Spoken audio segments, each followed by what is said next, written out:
He said she's fine while she couldn't breathe. How does that make sense? I remember the exact second my body gave out because my dad didn't even flinch. Not a gasp, not a shout, not even my name. I was standing in the living room, one hand braced against the couch, trying to tell him something was seriously wrong. And then my chest locked up so hard it felt like an invisible fist had reached inside me and twisted. My knees buckled, my vision blurred. The carpet rushed up to meet me. Before we continue, please hit the like button, subscribe to the channel, and turn on the notification bell for update. And from the kitchen, in the calmest voice you can imagine, my dad just said, "She's fine." Have you ever heard something so wrong in a moment so terrifying that it sticks to you forever? Because that sentence did. It still does. My name is Lena Carter. I was 16 when this happened. Old enough to know when something was off.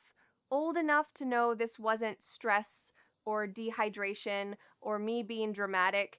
But in my house, those were the explanations for everything. Headache? You're overthinking. Dizzy? You didn't eat enough. Sick? Sleep it off. My dad, Mark Carter, had an answer for every symptom as long as the answer meant he didn't have to care. That day had already felt strange from the second I woke up. My stomach was tight, my head felt heavy, my hands kept trembling for no reason. At school, I couldn't focus long enough to finish a quiz I had actually studied for. My friend Tori asked if I was okay because I looked gray, which honestly should have been my first clue that this wasn't normal. But I told her I was fine because that's what I always said. That's what I'd been trained to say. By the time I got home, the air felt wrong, thick, like I had to work to pull it into my lungs. My dad was in the kitchen making one of those fruit smoothies he'd suddenly started making all the time.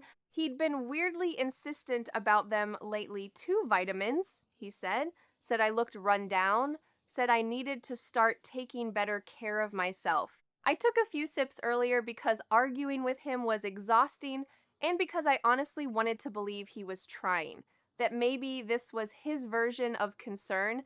But now, standing there in the living room with my heartbeat pounding in my throat, I felt anything but cared for. "I can't," I tried to say. That was all I got out. Then everything hit at once. The dizziness, the crushing pressure in my chest, the sudden panic of realizing I could not take a full breath no matter how hard I tried. My fingers started tingling first, then going numb. I grabbed for the arm of the couch and missed. Next thing I knew, I was on the floor, cheek against the carpet, trying to drag air into lungs that suddenly felt too small to work. I could hear the TV in the other room, the hum of the refrigerator, my own choking breaths, and my dad. "She's fine." He said it like I'd rolled my ankle, like I was being inconvenient, like watching his daughter collapse and turn blue around the lips was somehow not enough to make him move. That's the part I still replay. Not just the fear of not being able to breathe, but the shock, the confusion. Because when you're 16, there's still some part of you that believes a parent will help, even if they're cold, even if they're difficult, even if they disappoint you 100 times in 100 smaller ways, you still think there's a line they won't cross. I had just found out that line didn't exist. My hand scraped weakly against the carpet. I was trying to get his attention, which sounds pathetic now, but in that moment I still wanted him to notice, to care, to kneel down, to do anything. Instead, I heard him sigh. Then a pounding sound came from the front door. At first, I thought I imagined it because my ears were ringing so badly. But then it came again, louder, fast, someone shouting through the door. A neighbor, Mrs. Vega from next door, I think. She must have heard me fall, or maybe she heard something in my voice before I went down. I couldn't make out her words, just urgency, panic. More panic than my own father had shown. And then, faint at first but getting closer every second, I heard sirens. That was the moment something changed in the room. Because for the first time, my dad moved. Not toward me, toward the door. And right before everything started to blur again, I saw the look on his face. It wasn't fear, it was calculation. By the time the paramedics got me onto the stretcher, my hands were curled into stiff claws and I couldn't feel two of my fingers. That's how bad it was. And yet my dad was still talking like this was some embarrassing little misunderstanding. She gets like this sometimes, he said, as the paramedic adjusted the oxygen mask over my face. She works herself up. Gets like this? I wanted to scream. Since when? But all I could do was stare up at the ceiling lights as they rolled me out of the apartment, each one smearing into the next. Red and blue flashes bounced off the walls. Mrs. Vega stood in the hallway in her robe, one hand over her mouth, eyes wide with horror. I'll never forget that either, the fact that a neighbor looked more terrified for me than my own father did.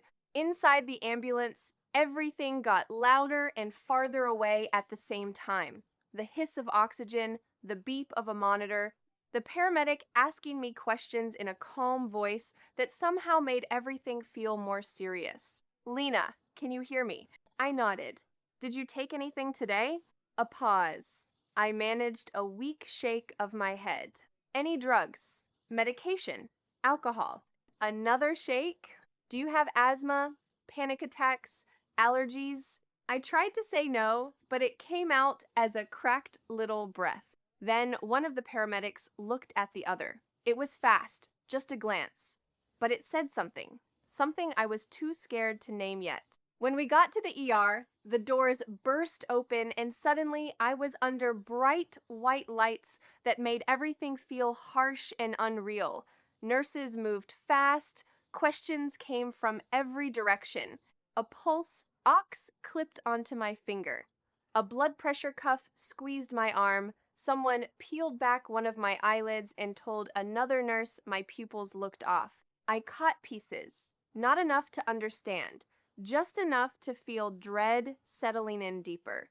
My dad came in a few seconds later, not breathless, not shaken, not frantic, just irritated, like he'd been dragged into an inconvenience after a long day. One of the nurses asked, "What happened?" Before I could even try to answer, he stepped forward. "She had some kind of episode at home, probably a panic attack." "Probably?" The nurse looked at me. "Has she been diagnosed with panic attacks?" "No," I croaked through the mask, but it came out thin and weak. My dad gave this little humorless laugh. "She's never been officially diagnosed because she doesn't like doctors." That wasn't true. I loved doctors. Or at least I used to, before every visit became a lecture afterward about wasting money and making things dramatic. I stopped asking to go because it was easier. Because being sick felt less painful than dealing with him. The nurse's expression changed for half a second. Not enough for him to notice, enough for me to notice. And then, as they transferred me to a hospital bed, memories started sliding together in my head. Not cleanly, not like a movie, more like broken glass catching light. The headaches over the last 2 weeks, the strange exhaustion that made it hard to get out of bed, the nausea that came and went, the way water suddenly tasted metallic at dinner 3 nights ago, the way my dad had started making my drinks himself, standing too close, watching too carefully, like he needed to make sure I finished them. At the time, I'd told myself it was him trying badly, awkwardly, but trying. Now, I wasn't so sure. A nurse with a soft voice leaned closer while another one adjusted my IV. "Lena, I need you to focus for me. Did anything change recently? Food, medication, supplements, anything new?" "Supplements." My eyes shifted toward my dad. He was standing at the foot of the bed with his arms crossed, jaw tight, like he could feel the room slipping out of his control. "He's been making me smoothies," I whispered. The nurse frowned. "What kind?" "I don't know. Fruit. Powder." He said, "Vitamins." That answer hung there, too small to be proof, too strange to ignore. Then a doctor walked in, tall, tired looking, probably mid 40s, with the kind of face that doesn't waste expressions. He scanned my monitor, then me, then my chart, then finally my father. And the second he looked at him, something in the room shifted. Not dramatically, quietly, sharply. The doctor stepped closer to my bed, studied my face for one long second, then turned to my dad and said, very evenly, "Sir, can I speak with you privately?" That was the first moment I saw my dad hesitate. Not freeze, not panic, just a crack. A split-second delay before he answered. "Why?" he said almost too quickly. The doctor didn't raise his voice, didn't repeat himself, just held his gaze and said, "It'll only take a minute." Something in that tone made it clear this wasn't optional. I watched them walk a few steps away, not even fully out of earshot, close enough that I could still hear pieces, fragments slipping through the noise of machines and voices around me. "What exactly has she been consuming today?" the doctor asked. "Food, water, normal things," my dad replied. Flat, controlled.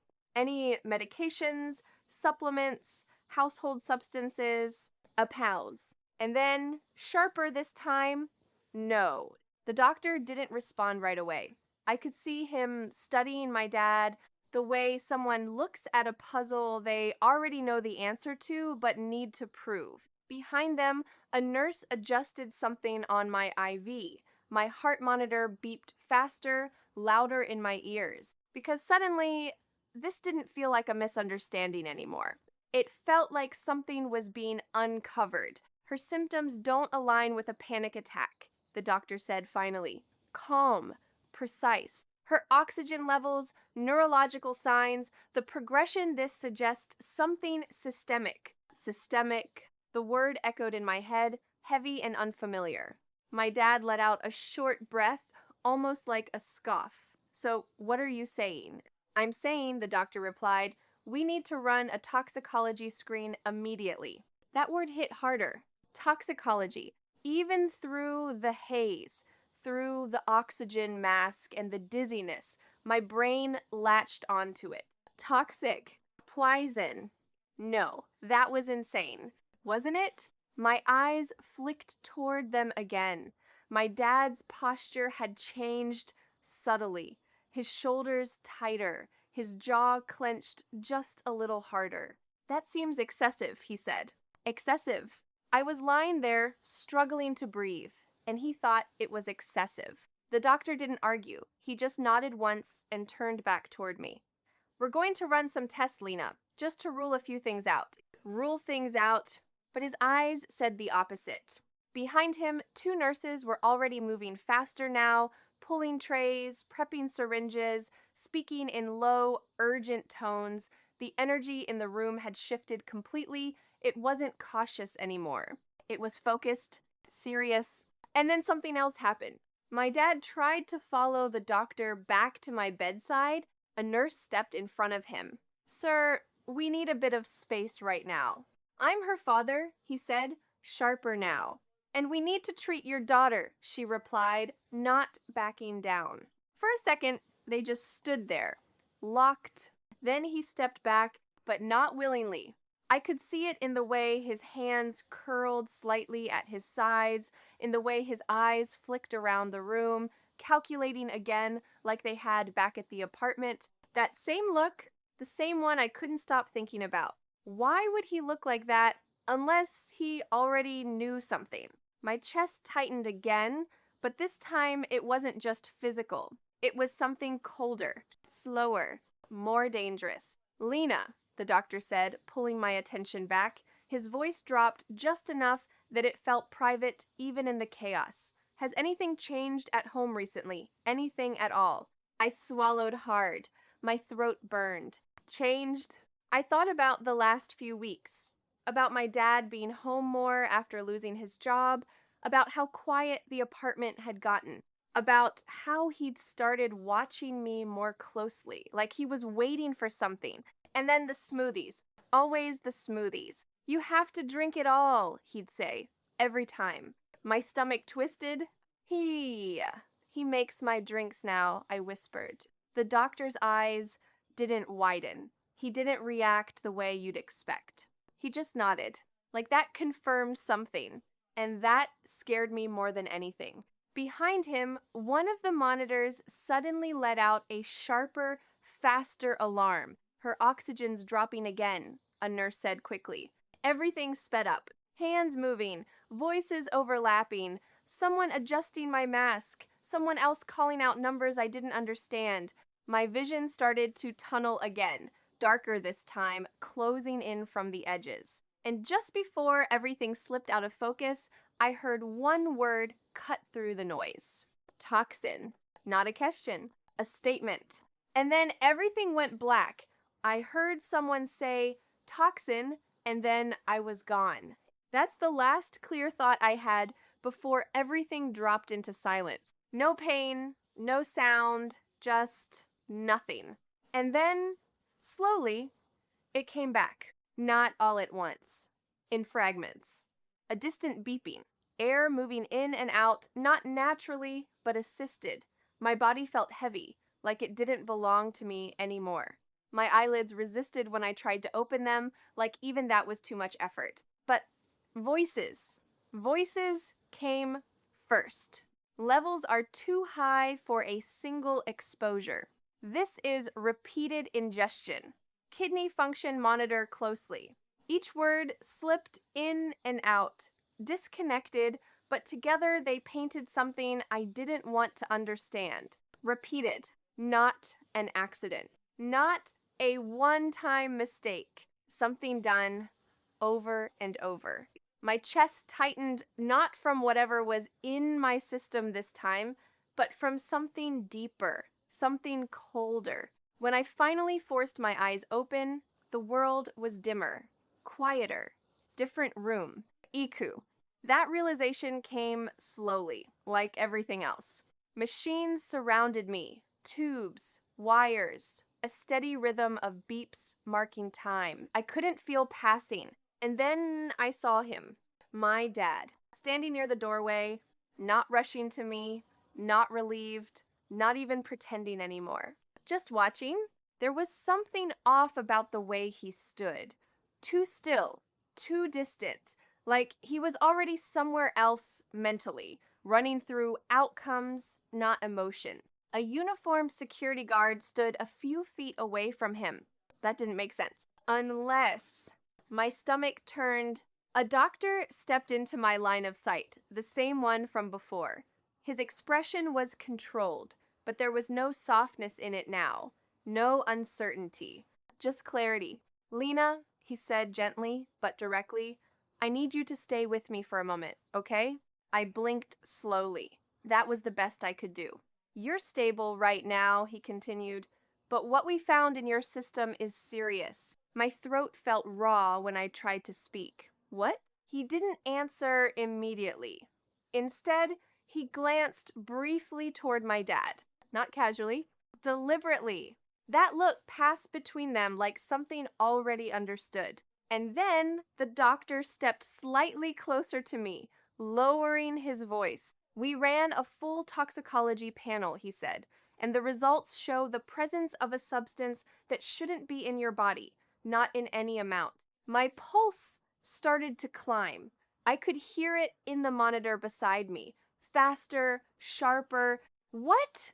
Substance, I managed. He held my gaze this time.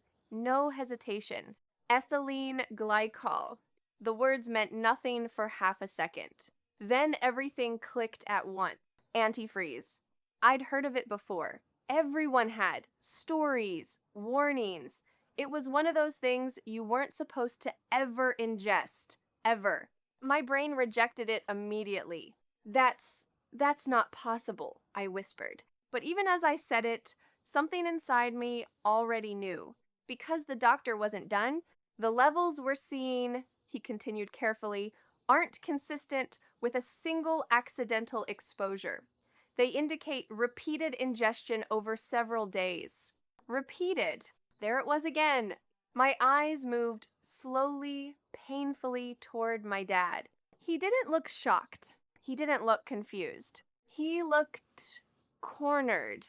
And in that moment, every small, strange detail from the past 2 weeks snapped into place with terrifying precision. The headaches, the dizziness, the taste, the smoothies.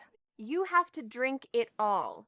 My chest rose sharply, panic surging not from the toxin this time, but from understanding. No, I breathed. It wasn't denial anymore. It was realization. The doctor followed my gaze, then straightened slightly. His tone shifted not toward me, but toward the room. That's enough, he said. The security guard moved instantly. My dad took a step back. This is ridiculous, he snapped, the calm finally cracking. You don't have proof of anything. But his voice there was something in it now. Not confidence. Fear. Real fear. We have enough, the doctor replied evenly, and more is on the way. More. Evidence. Confirmation. The pieces were already falling into place around him. Around us. My dad's eyes flicked to me one last time. And there was no warmth in them, no regret. Just that same cold calculation I'd seen before. Then the guard stepped forward, and everything started moving at once. Voices, footsteps, tension snapping tight across the room. And as my vision blurred again, one thought cut through everything else. He knew exactly what he was doing. He knew exactly what he was doing. That thought didn't fade when everything else did. It stayed. Through the hours, I drifted in and out of consciousness, through the machines beeping steadily beside me, through the quiet footsteps of nurses checking monitors and adjusting IV lines. Even when I couldn't fully open my eyes, even when my body felt like it was lagging behind reality, that one truth stayed sharp. This wasn't an accident, and it wasn't a mistake. It was deliberate. Logical payoff, what actually happened.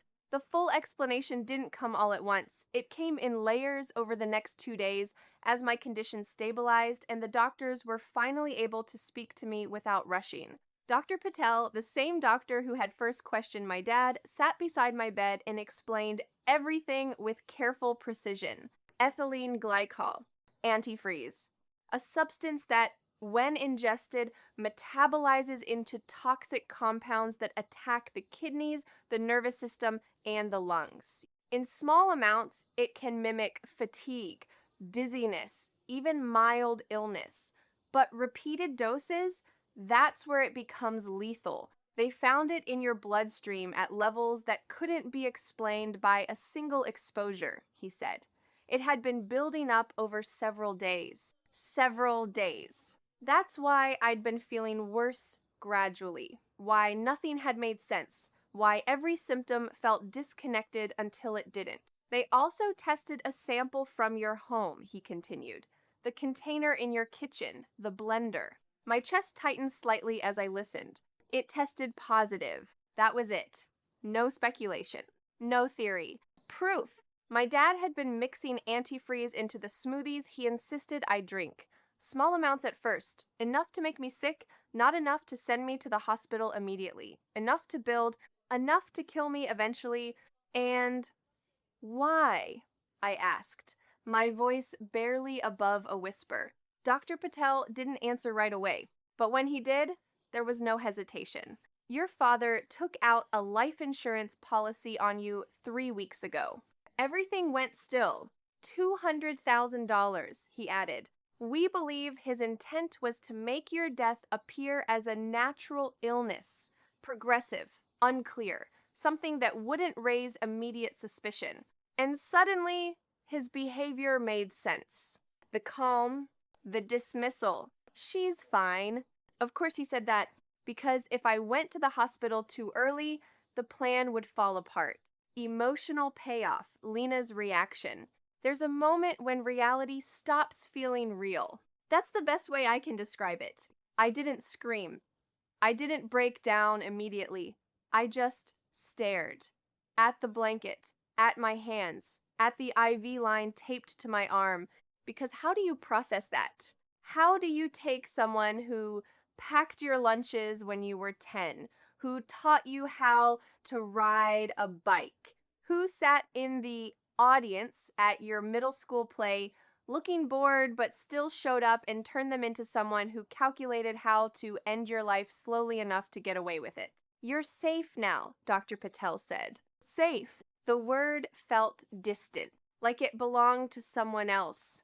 It wasn't until later, when I was alone, when the room was quiet except for the steady hum of machines, that it hit me. Not all at once, but in waves. The smoothies. Every glass I drank. Every time I trusted him. Every time I didn't question it because I wanted so badly to believe he cared. That's when I cried. Not loud, not dramatic, just quiet, shaking breaths that hurt almost as much as not being able to breathe before. Consequence payoff.